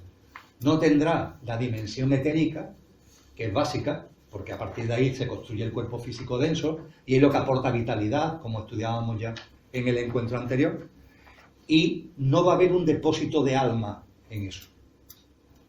Van a ser formas de vida, por tanto, que aunque tengan toda la apariencia biológica humana, van a seguir siendo simplemente robots, por muy humanos que parezcan. ¿Y los clonados? Buenas noticias. Sí. Estamos hablando de eso. Y hay por ahí un japonés, ¿no?, que dice que ya ha sacado un humano, que puede sacar un humano de clones de células. La famosa oveja Loli era una copia perfecta de su madre. No vivió. Sí. Vivió poco tiempo porque envejece prematuramente, no sé qué le pasa. Sí. Pero no se consolida. Pero es un calco de la madre, tiene los mismos órganos. Pero no sigue viviendo. Sí. Sí, pero vamos a suponer que hay un científico aquí que hace un doble perfecto de mí, ¿vale? Perfecto, ¿no? Perfecto. Incluso más listo. Le ha puesto más listo, ¿vale? Es perfecto. Entonces, yo fallezco, entre comillas, pero ahí está Emilio, porque aquí viene un señor que es Emilio. Me han clonado mi célula por el procedimiento que sea, y es que es el mismo, habla igual, no sé qué. Pues no. Ahí ni hay etérico, desde el punto de vista del coche, ni hay alma. Ni hay alma. Ahí sí que habrá desalmados, entre comillas. Desalmados en el sentido que ahí sí que no hay alma, ¿no? Ya está. Sí, es todo igual, pero ni tiene etérico ni tiene alma. Hay otra teoría nueva que dice que quizás la evolución de la humanidad tienda a una hibridación entre el humano y la tecnología. Sí, sí. ¿Y la? Tecnología. Eso se llama transhumanismo. Que el transhumanismo. Sí. O sea que el pasar del desarrollo del mental a empezar el desarrollo del causal puede que vaya por... Hay una película que se llama Transcendencia, que ha sido es muy conocida o vista, bueno, no sé si estará en Netflix, pero en Movistar está, desde luego. Es una película que tuvo mucho éxito en su momento, Transcendencia. Y esa película narra el asesinato de un científico que estaba investigando precisamente en el traspaso de la consciencia. Y está investigando con monos, pero lo matan. Precisamente por ese tipo de investigaciones hay un chalao que le mete un tiro.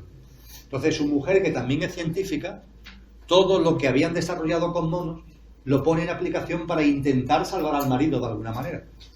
Y la consciencia del marido pasa a un ordenador. Y ahí empiezan a pasar cosas en la película, porque además él, en ese ordenador, como tiene una forma de vida tecnológica, empieza a aprender un proceso de aprendizaje por internet que lo hace súper inteligente dentro del ordenador. Bien, ahí ¿de qué estamos hablando ahí? En la película se plantea, esa conciencia que se está pasando ahí, ¿qué es? Tal como yo lo veo, es simplemente la superficie. Es simplemente la superficie. Tú puedes pasar una memoria de acontecimientos, puedes pasar una memoria de sentimientos, pero ahí falta la esencia. Ha traspasado la apariencia, pero la esencia no. La esencia se diluye, ha muerto y se acaba. Se desencarna. Ese alma se retrotrae. Por mucho que parezca que... La película termina muy bonita si la habéis visto porque es una gota de agua, finalmente. Él y su mujer son gotas de agua. El científico Johnny Depp, ¿no? Eso es. Vale, vale. Sí, sí. Ese me sonaba un montón, pero no creí. Yo creo que los actores no... Johnny Depp. Depp. Ese. O Depp, no sé cómo. Sí, Johnny Depp. El actor Johnny Depp. Sí, sí. Muy bien. Bueno, estamos hablando de la muerte ya, porque se nos hemos adelantado. Sí, sacando a los pequeños. Si os parece, empezamos a leer el capítulo de la muerte, ¿vale? Pues venga, hazme el favor, tú lo tienes, ¿no? Lo tengo ya en la mano. La vida después de la muerte. Sobre la muerte. La muerte es una aventura inevitable para todos y para la que podemos prepararnos inteligentemente. Como lo haríamos para un viaje a otro país, informándose de sus condiciones y tomando las medidas necesarias. Esto es un buen símil, para empezar, ¿eh? Sí, sí. O sea, el ver el tema de la muerte es como el que... Ahora Tierra Santa, ¿no? Estamos hablando ya de Tierra Santa. Algunos han puesto en duda si es realmente posible averiguar lo que sucede después de la muerte, o hasta si en verdad ocurre algo en el sentido de una continuación de experiencias. Sin embargo, puesto que el concepto teosófico del hombre es que es un peregrino con un futuro inconcebiblemente más largo que la única vida terrena que conoce, se ha procurado acopiar con mucho cuidado toda la evidencia disponible acerca de la continuidad de la conciencia. Esto es lo que ofrecemos, sin afirmar dogmáticamente que sea la verdad última sobre el tema. No hay duda de que en las décadas futuras las investigaciones científicas en este campo revelarán muchos factores que hoy se pasan por alto. Más aún, como cada individuo es singular en este mundo objetivo, es lógico suponer que la vida post-mortem también tiene aspectos singulares para cada uno, aunque el patrón general es similar al de la vida en la Tierra. Es una vida subjetiva y ha de estar determinada principalmente por las actitudes, pensamientos y actos de cada individuo y por el nivel de conciencia que él haya alcanzado durante la encarnación que acaba de completar. La intuición general o la creencia instintiva en la inmortalidad del alma es clara evidencia. Ha persistido a través de las edades, a pesar de las dudas y temores. Parece demasiado profunda y universal para estar basada meramente en un deseo o esperanza. Es tan natural en el ser humano como sus anhelos de vivir. Puede ser la manera como el recuerdo de muchas repeticiones de esta experiencia viene a través del nuevo cerebro físico hasta la psique del individuo. Es un hecho que muchos niños pequeños frecuentemente recuerdan frases de tránsitos anteriores, como cuando un niño dice "cuando yo estaba en el cielo" o cosas por el estilo. El niño está todavía cerca de la índole inmediata de la experiencia, sin que esta condición se haya ahogado bajo las capas de escepticismo que van desarrollándose a medida que crece en años. Existe también la enseñanza universal de los fundadores de las grandes religiones acerca de una vida futura y también las evidencias acumuladas por la investigación psíquica, siendo de notar el hecho de que algunos de estos investigadores son a la vez científicos físicos. Algunos psicólogos eminentes están dispuestos a considerar la posibilidad de que la conciencia persista después de la muerte física, y experiencias en PES, percepción extrasensorial, aunque aún no concluyentes por la índole subjetiva de las pruebas, señalan en dirección a la continuidad de la vida. Clarividentes renombrados han descrito lo que han aprendido por medio de su habilidad para ver lo que ocurre en la muerte y cómo son afectados los cuerpos. Y por último, la teosofía sugiere la evidencia de la razón, la manera como operan las leyes naturales, como la de la conservación de la energía y la evolución, sugiere que las experiencias de las personas no se desperdician y que la evolución espiritual es tan necesaria como la evolución física.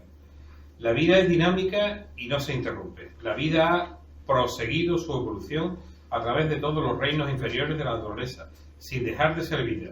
no sería lógico suponer que al llegar a la etapa de individualización y autoconciencia en el reino humano, la individualidad pereciera al destruirse las formas por medio de las cuales se ha expresado.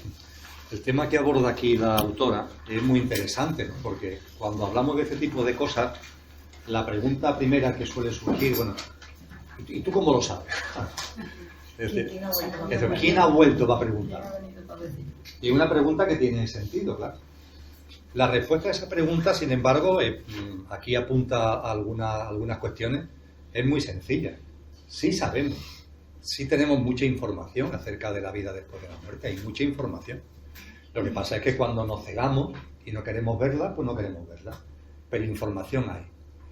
Hay un sentir de la humanidad a lo largo de toda la historia de que hay vida después de la muerte. Y como ahí dice, ese sentir ha perdurado de tal manera durante tanto tiempo que va a ser solo por un mero deseo o esperanza de supervivencia, o puede ser que ahí haya una especie de sabiduría innata más profunda.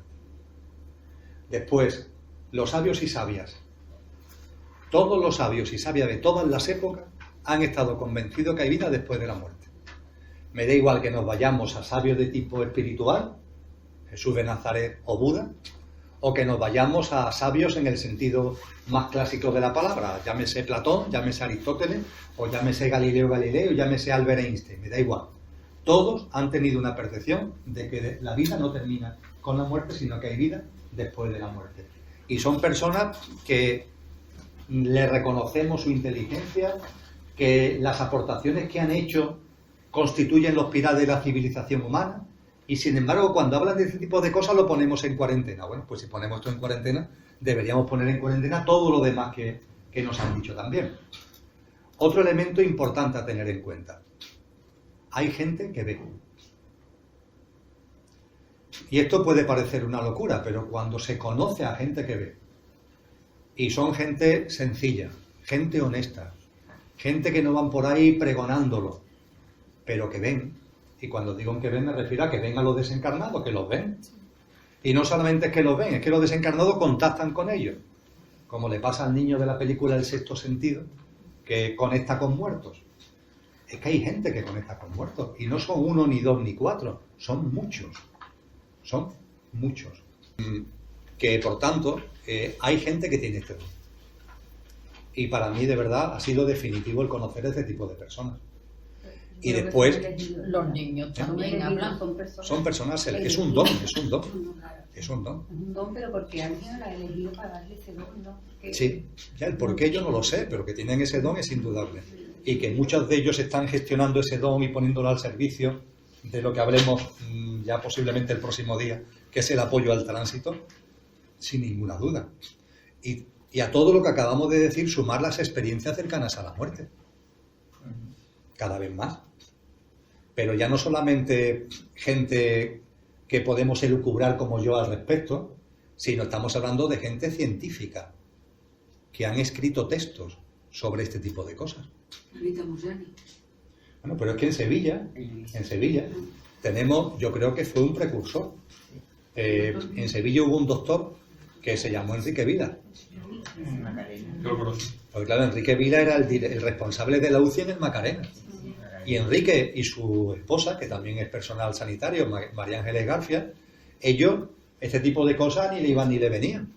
Pero claro, Enrique, como doctor en la UCI, a pacientes que habían estado con un pie en el otro barrio, se dirigían a él, porque claro, la confianza que hay entre el paciente y el doctor, y algunos le empiezan a contar cosas que son auténticas locuras de lo que han vivido estando muertos. Y claro, eso es una locura, ya está ni caso. Claro, el tema está en que se lo dice uno, y se lo dice otro y le cuenta casi lo mismo, y se lo dice otro y le cuenta casi lo mismo, y son hombres o mujeres, jóvenes o viejos, cultos o incultos, da igual. Entonces, ellos, tanto Enrique como María Ángeles, dicen, aquí tiene que haber algo. Ni corto ni perezoso se ponen en contacto con los compañeros de la UCI de todos los hospitales grandes de España, y con el pretexto, pues claro, no le iban a decir que estamos, con el pretexto de que están haciendo una investigación de no sé qué o no sé cuánto, que le avisen de cuando haya experiencias como esta, de gente que han fallecido, que aparentemente han muerto pero que no han muerto, y ellos empiezan a desplazarse por muchos puntos de España. recogiendo testimonios. Recogieron más de 700 testimonios.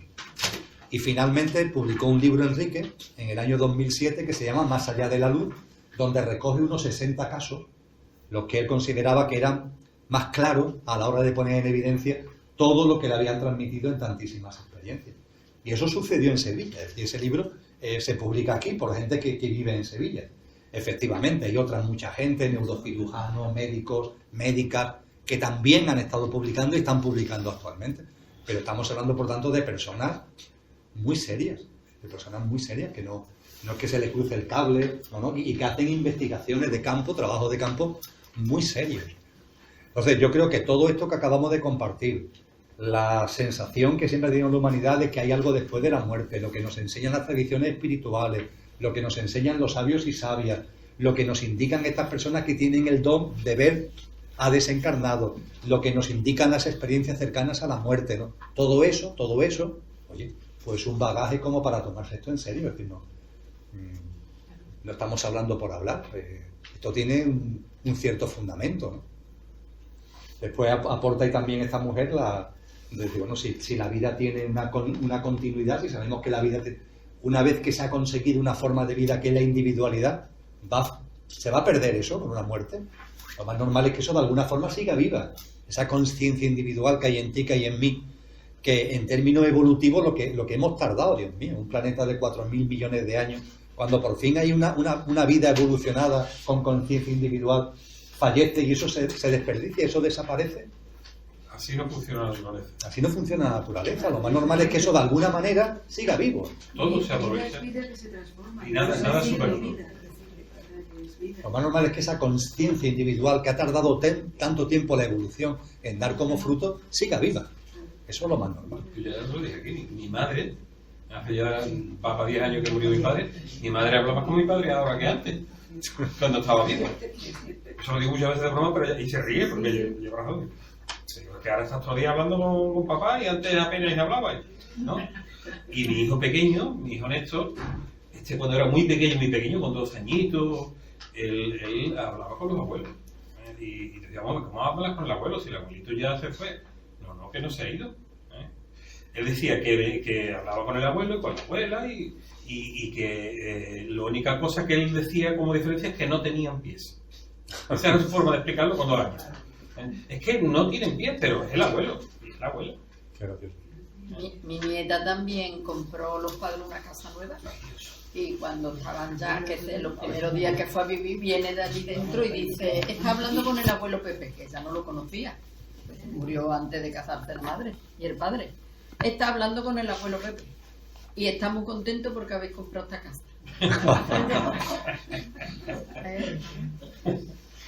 Estaban muertos los 2 abuelos, o sea, mi marido y él por parte de su padre. Y ella habló de Pepe, del abuelo Pepe. Y digo eso. Bien, vamos a hablar del tránsito. Para el tema del tránsito, con independencia del texto que hay aquí, os comento lo siguiente. ¿Habéis escuchado hablar de esa costumbre que tenían los antiguos? Por ejemplo, los antiguos egipcios, los antiguos griegos, incluso en el mundo de los antiguos romanos, de enterrar a sus muertos con una moneda en la boca o sobre los ojos. ¿Lo habéis escuchado hablar? Sí. Bien, la pregunta a continuación, ¿y para qué quiere un muerto una moneda? Para pagar algo. Eso. Entonces la tradición te dice que necesita la moneda porque tiene que pagarle al barquero. ¿A qué barquero? Dice, pues que el fallecido tiene que pasar un río y para ir de orilla a orilla tiene que pasarle una barca que tiene un señor que lleva la barca y a ese barquero es al que se le da la moneda. Más o menos conocéis esa historia. Sí. Fijaros que eso, obviamente es una metáfora, no hay que cogerlo al pie de la letra, pero tiene una sabiduría enorme, porque nos habla de 2 orillas y de un espacio intermedio, que es el río. Nos habla de una orilla, de otra orilla y de algo que está en medio. La orilla en la que el muerto está, que tiene que pasarle a la otra, esa es la orilla del plano físico. Y la orilla a la que tiene que ir es la orilla del plano de luz, con el nombre que le queramos dar. Cielo, Devachan, Gloria, yo qué sé, el nombre que cada uno quiera darle. Yo le voy a llamar plano de luz. Y pasamos del plano físico, donde hemos vivido, pero al desencarnar nos vamos hacia el plano de luz. Y hay que pasar un espacio intermedio. El tránsito es el espacio intermedio. Lo que se denomina tránsito es el espacio intermedio. Ese espacio intermedio hay que pasarlo. Bien, cuando analizamos la constitución sextenaria,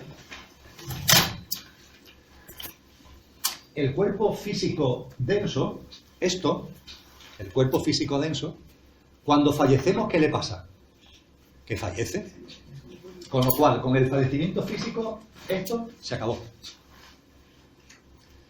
El etérico, ese doble corpóreo sobre el que se construye el cuerpo físico, el etérico permanece lo más cercano posible al cuerpo físico denso fallecido. Si se le entierra en un nicho, en un sepulcro, el etérico se queda ahí, como una especie de bola etérica que se queda lo más cerca posible. Que quemamos al fallecido, se queda lo más cerca posible de donde estén sus cenizas. Pero el etérico, en 2, 3, 4 días se va disolviendo. 2, 3, 4 días, no dura más. A veces gente que dice que ve fantasmas en los cementerios, lo que está viendo son los etéricos, de los que hayan enterrado ese día o los días previos y que están ahí, junto a la tumba, en proceso de disolución. Hay alguna gente que lo ve. En cualquier caso, el etérico, también se queda aquí. El etérico podía ser los fuegos fatuos, que Los fuegos fatuos. Es el fuego fatuo, efectivamente. Se queda también aquí. El físico se queda aquí, el etérico se disuelve aquí también. Seguimos. Y el ámbito emocional y el ámbito mental.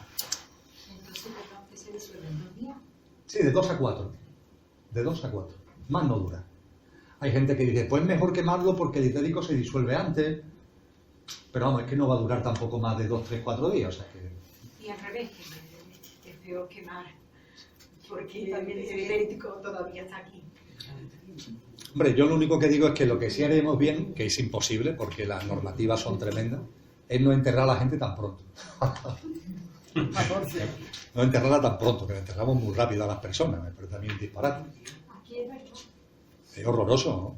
Pero es que toda la vida de Dios las personas han enterrado 3, 4 días.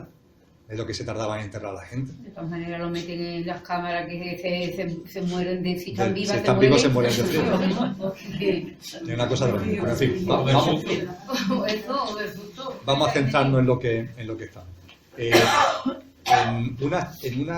En un encuentro hablando de la vida después de la muerte que celebrábamos en el Círculo Mercantil y en la calle Sierpe, en una habitación como esta de la segunda planta, hablando de esto, una chica le suena el móvil.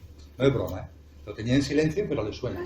Ella lo ve y tiene una llamada de un familiar que ella sabía que su abuela se había muerto. Y ese familiar que lo llama, que la abuela estaba en Gerona, ese familiar que lo llama es de Gerona. Entonces, en fin, que coge el móvil. El caso es que como la abuela estaba muerta, la llaman desde, ella coge el móvil, que lo normal es que no lo hubiera cogido, pero lo coge.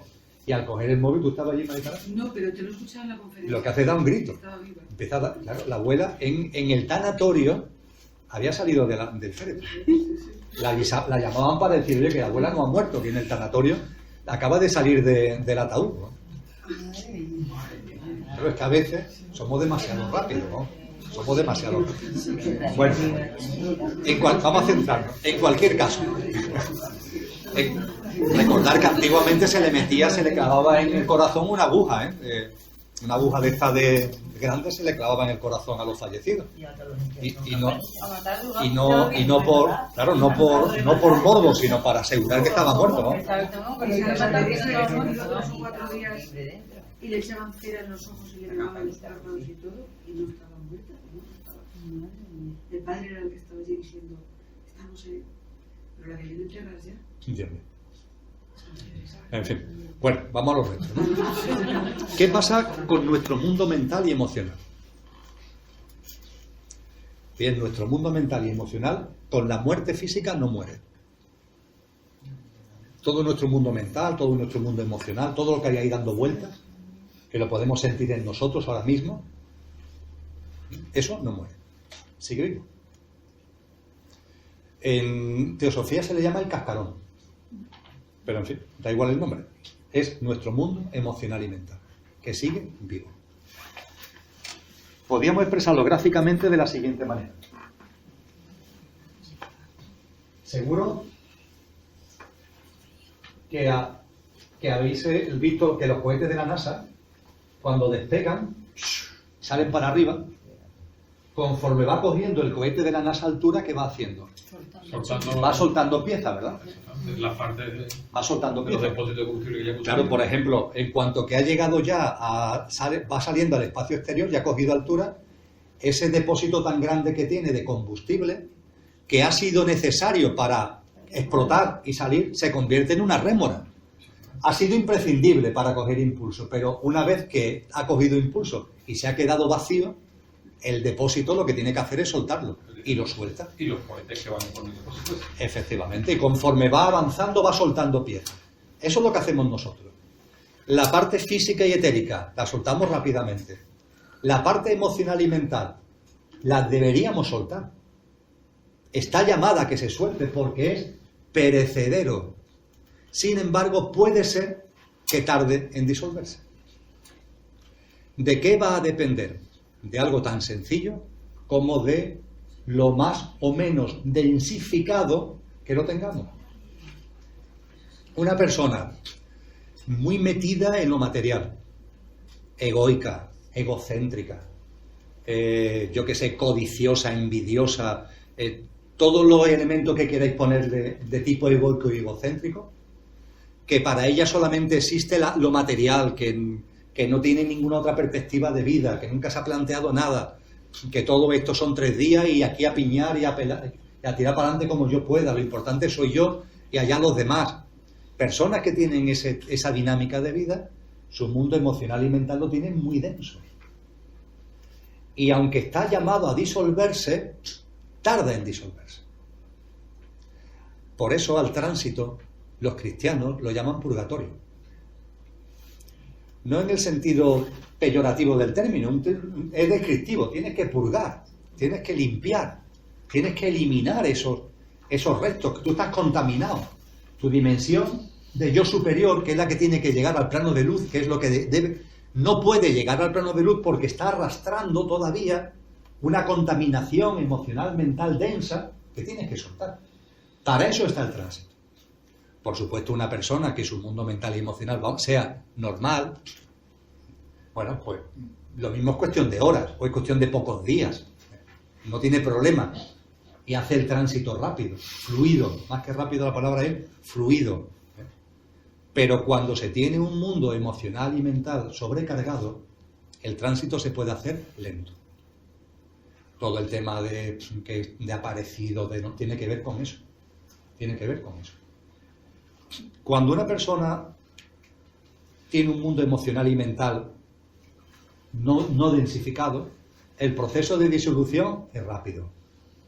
Y por tanto el tránsito es sencillo. Y sucede lo que está más que descrito. Te ves fuera del cuerpo, te das cuenta, oye, mira, pues he muerto. Lo aceptas, tenía que llegar, ya ha llegado.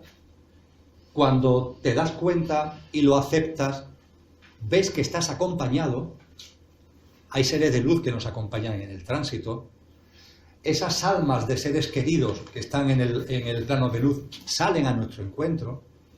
Si tenemos algún tipo de referencia espiritual, yo que sé, una virgen, un santo, una santa, cada cual según su tradición espiritual, la que sea, también esas formas están ahí para acompañarte, y de una forma limpia y fluida te metes en el célebre túnel de luz y entras en el plano de luz. Pero ¿y si tu mundo es denso desde el punto de vista emocional y mental? Pues muy sencillo. Primero, no te das cuenta que has muerto. No te das cuenta. La gran cuestión, ¿cómo no te vas a dar cuenta que has muerto? Esto es una locura, ¿cómo no te vas a dar cuenta que has muerto? Antes hablábamos de la película El sexto sentido, ¿verdad? Si no la habéis visto, verla. Es del año 1999, protagonizada por Bruce Willis. Y si la habéis visto, volvedla a ver. Porque cuando se sabe el final, merece la pena verla. Más que antes todavía. Porque el tema es muy simple. Bruce Willis es un psicólogo que está dando tratamiento a un niño. Que está loco como un cencerro el pobre, porque dice que ven muertos. Al final de la película, Bruce Willis se da cuenta de que el niño es verdad que ve muertos. Y que por eso precisamente él está dando, entre comillas, tratamiento. Porque él está muerto. Y la relación que tiene con el niño es porque él precisamente es uno de esos muertos que el niño ve. Bueno, cuando sabes el final, vuelves a ver la película y es impecable. Porque todo encaja. Y te puedes preguntar, bueno, y si Bruce Willis está muerto, ¿cómo sigue yendo a su casa? ¿Cómo sigue haciendo su trabajo? Ver la película. Todo se le encuentra una excusa. Que si la mujer no le habla es que se ha enfadado conmigo. Que no es que se haya enfadado contigo, es que no te ve porque estás muerto. Pues no, él en su mundo y así todo, y así todo. Finalmente es verdad que, finalmente es verdad que la realidad se impone. Que la realidad se impone. Y te das cuenta. Puedes tardar más, puedes tardar menos, pero al final la realidad se impone. Y a partir de ahí viene el elemento donde lo vamos a dejar ahora, que es, bien, ya me he dado cuenta. ¿Lo acepto o no lo acepto? ¿Lo acepto o no lo acepto? Y si tú tienes muchos apegos a esto, puede ser que no lo aceptes. Es como una cometa que tiramos al viento, de esas que lanzamos en el campo, en la playa, pero tiene unos hilos, ¿verdad? Hay cosas en ti, emocionales, mentales, querencias, deseos, como queramos llamarlo, que te están atando. Y entonces la gente se queda en el tránsito, no se van al plano de luz. Y en lugar de mirar a la otra orilla, siguen mirando a esta. E intentan contactar con esta. Hombre, estás muerto, acéptalo, vete ya. Haz tu camino. Pues no. Hay cosas aquí que lo atan, que lo retienen y siguen mirando a este plano. Y todo lo que conocemos como los fenómenos estos paranormales, parapsicológicos, es eso precisamente. Gente que en el tránsito desarrollan habilidades para seguir en conexión con esto. Mueven muebles, apagan y encienden luces, provocan ruidos, etcétera, etcétera.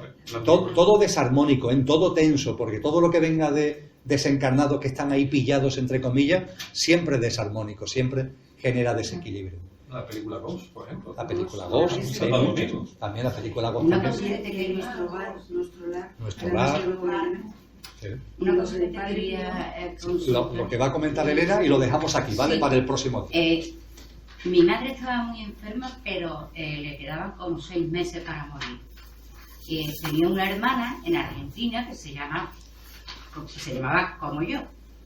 Y dice, yo no estaba en casa, y dice a mi hermana, Elena ha muerto, Elena ha muerto. Y como mi madre ya tenía un poco la cabeza perdida, dice mi hermana, Elena no ha muerto, mamá, la llamo por teléfono. Y me llama mi hermana, a mí, que me llamo Elena. Dice, ponte que mamá está diciendo que te has muerto, que mamá está... Y yo, mamá, que soy yo, que no sé qué, que estoy aquí. Y por esa misma tarde nos llaman desde Argentina, que era monja, con Concha Redondo, Sí.